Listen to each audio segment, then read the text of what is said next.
gonna be about George Michael, who would have turned 60 this week. And then I was asking, how come they don't talk about him no more? Now he was a big act from England back in the 80s, part of Wham. People who know, they make it big. Their second album blew him up. Obviously, Wake Me Up Before You Go was a big hit, but Careless Whisper was the one that turned him to a hood legend with his, folk know what I'm talking about. When Careless Whisper came on, it's like he had a lifetime pass. And then he came out, Last Christmas, which is still a cut.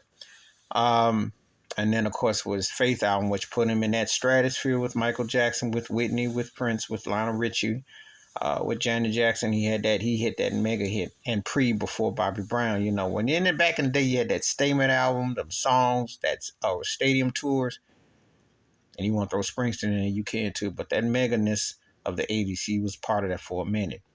And then he turned, he was the first artist to really go against them labels I'm talking millennium, in that era, before Michael, before Prince, before others spoke out, and against Sony and what he said and everything and so forth. So they whiteballed him. And, you got to wonder, was it because he came out gay and so did they hold some vendetta against him because they sold him as a certain imagery? Was it because he spoke out there? I just wonder, because when he died, Rolling Stone barely had a blurb. It was a page. And I wonder back in England how I saw them outside his home when they was giving him his flowers and so on and forth. But it wasn't a lot of fanfare. And you just kind of wonder what a guy that was a great singer, songwriter, and impactful artist, why there was so little fanfare for his talent and what he did. And of course, I Knew You're Waiting, his classic duo with Aretha Franklin.